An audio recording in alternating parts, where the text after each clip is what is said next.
उस सेक्टर में ग्रोथ बहुत जरूरी है। आप कोई भी ऐसा सेक्टर चुनिए जिस सेक्टर में ग्रोथ होने वाली हो, उसकी कोई भी अगर अच्छी कंपनी को अगर आप पकड़ लेंगे तो बड़ा सिंपल आपको पैसा देकर जाने वाला है। उसमें यह मत सोचो कि छोटे दाम का शेयर्स लूं या कोई मैं जो अननोन कंपनी का जो शेयर्स है उसको मैं ले लूं कि मासा ने बोला है या भैया ने बोला है या साले ने बोला है। वो काम शेयर बाजार में मत करना, क्योंकि आप अगर बाजार में एक मोबाइल भी खरीदने जाते हो तो भी आप पूरा उसका रिसर्च करते हो, ऑनलाइन देखते हो, लोगों से पूछते हो परफॉर्मेंस क्या है, बैटरी क्या है, और शेयर्स लेने के लिए भैया ने बोल दिया आप शेयर्स ले लेते हो। वो छोड़ के उसको सीरियस बिजनेस समझो, तो market will reward you as per your perception. आप उसको जितना रिस्पेक्ट दोगे मार्केट भी आपको उतना रिस्पेक्ट देगा। और मार्केट अभी तो कहीं क्रैश नहीं होने वाला ना कि नहीं, कुछ टाइम के लिए। अगर शेयर बाजार में अगर आप अभी तक घुसे हुए नहीं है, इन्वेस्टमेंट नहीं किया है, तो आप मनाइए कि मार्केट क्रैश हो। आप ताकि आप उस मार्केट में घुसे हैं आप, क्योंकि ये सबसे बड़ा वही है कि आप हिस्ट्री में सबसे पहले यही सीखिए कि steeper the fall greater the rise. तो अगर you are not invested so far then you pray that market should fall and you enter the market. So that is, और अगर आप इन्वेस्टमेंट कर चुके हैं ऑलरेडी तब आपको वॉलेटिलिटी इज योर फ्रेंड। आपको भी वही फॉर्मूला याद रखने का है कि जितना गिरेगा उतनी तेजी से वो वापस ऊपर जाने वाला है। हिस्ट्री ने ये बताया, तो वो उसकी चिंता नहीं करनी है। मार्केट गिरेगा इस बारे में अपनी जिंदगी खराब मत कीजिए।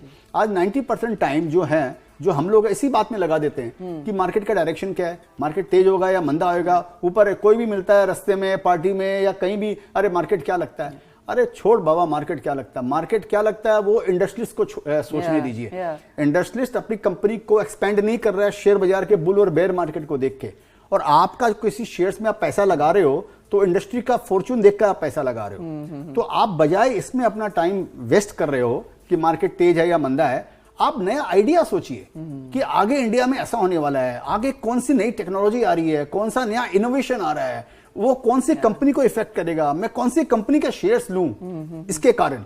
इसमें अपना टाइम लगाओ बजाय वो सोचने के लिए। समझ गई। and आप you give a lot of examples that run it like a business, so yes, so in that management is very important. Yes, so how do you give us just another example of how you feel that you can do good management? What would you call good management? देखिए, मैं इसके पहले आपको एक बात बता देता हूँ। ये एग्जांपल मैंने मेरे एक फ्रेंड को दिया कि लाइक फॉर एग्जांपल क्या आता है, जो ये हाईवे है, तो highway is like a growth, कि अगर कंट्री में ग्रोथ है और इकोनॉमी में ग्रोथ है तो वो हाईवे है, वो एक रोड है हाईवे वाली। और जो ये कंपनी जो है वो like a car, either it is a Mercedes or it is Alto, whatever it is. और वो जो मैनेजमेंट है इज लाइक ए ड्राइवर, और आप जो है आप वो पैसेंजर हैं इसके अंदर में। आप कब जाएंगे, कब गाड़ी में चढ़ेंगे, कब उतरेंगे, आपको भी नहीं पता आपको। अभी इन सबका अलाइनमेंट होना चाहिए। अगर हाईवे अच्छा है, अगर ग्रोथ अच्छी है, और अगर मैनेजमेंट अगर बढ़िया है, तो गाड़ी अगर आपके मर्सिडीज जरूरी नहीं है कि आपकी बुगाटी अगर हो, अगर आपकी ऑल्टो भी होगी तो वो हाईवे पे उस गाड़ी को ठीक लेकर जाने वाला है। कोई बहुत लंबा चौड़ा फर्क नहीं पड़ने वाला है। हो सकता है वो 200 में जाएगी, और होंडा में अगर गए तो होंडा 120 में जाएगी, वो 220 में जाएगी। ये फर्क पड़ सकता है आपको, लेकिन अल्टीमेटली आप सेफ पहुंचोगे, विच इज वेरी इंपॉर्टेंट।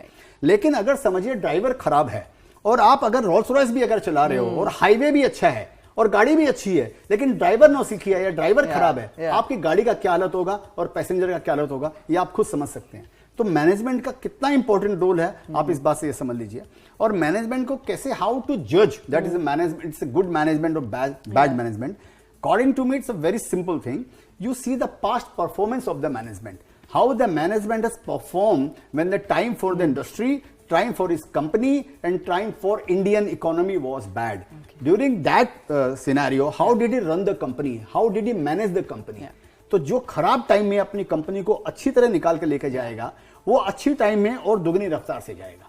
तो ये सिंपल ये है कि मैनेजमेंट का पास्ट रिकॉर्ड देखिए और फ्यूचर के प्रोजेक्शन देखिए कि आगे का उसका प्लानिंग क्या है। अगर if he has fire in the belly then you should invest in the shares.